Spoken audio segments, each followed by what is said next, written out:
Magandang hapon mga Batanggenyo!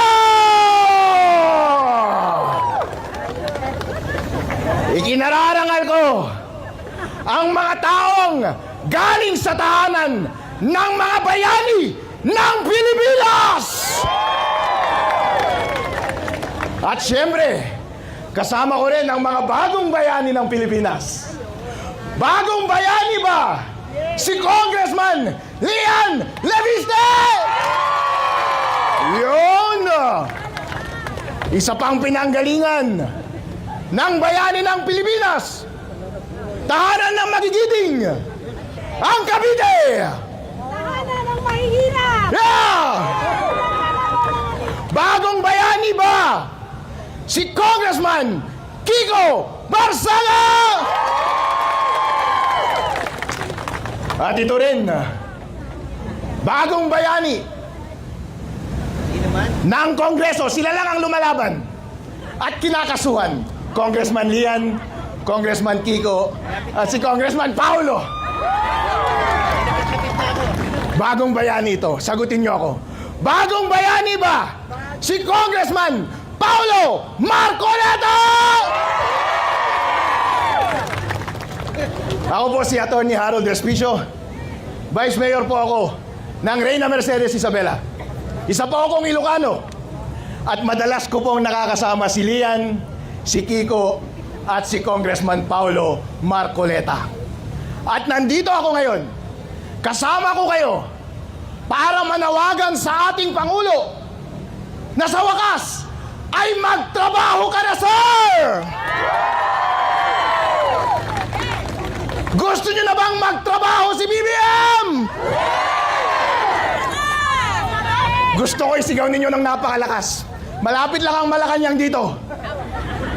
Gusto nyo na bang magtrabaho si BBM? Ayun. Ang tagal nang hindi nagtatrabaho si BBM. Nascam tayo ni BBM. Sinong bumoto kay BBM? Ako bumoto ako kay BBM! Ilocano ako eh. Doon sa North Luzon. Solid North yan. Mahal namin si BBM. Pero ang pagkakamali kasi nila, akala nila, porket mahal namin si BBM, ay hindi na namin papansinin kapag hindi siya nagtatrabaho. Ano ang ginawa niya?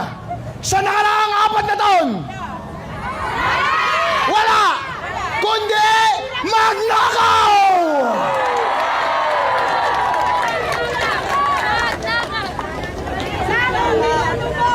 Kaya ngayon ang ating panawagan ay tanggalin na ang excise tax, tanggalin ang VAT, para sa panahon ng krisis ngayon ay maibsan naman ang ating kahirapan. Gusto nyo ba yan? BBM, pagkakataon mo na ito. Hindi pa huli ang lahat. Yung pangako mo sa amin na ibabalik mo ang karangalan ng mga Pilipino, pwede mo na ang gawin ngayon. Itigil nyo na ang pagnanakaw at simulan mo nang magtrabaho! Kung ayaw magtrabaho, bumaba! Bumaba! Bumaba!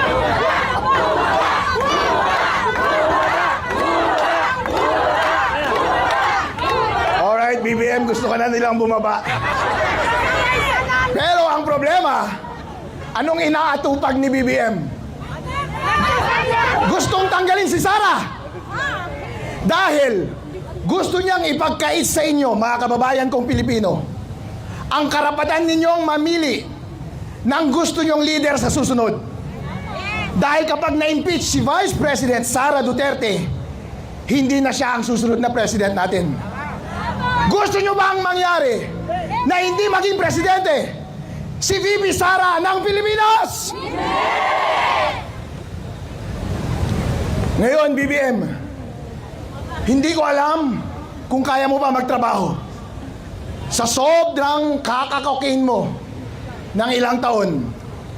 At ngayon siguro, sa sobrang stress mo, ay nagkakasakit ka na.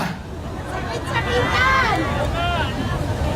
Bossing BBM, kami mula sa norte, mga Ilocano, mga Batanggenyo, mula Cavite, lahat ng mga Pilipino na nagnanais na maitigil na ang katiwalian, na maibsan ng ating kahirapan ngayong panahon ng krisis, at para magsimula na ang inyong pangako na umunlad ang Pilipinas. Gawin na natin ang ating trabaho at tama na ang pangapi sa mga bagong bayani ng Pilipinas. Maraming salamat po sa inyong lahat. Maraming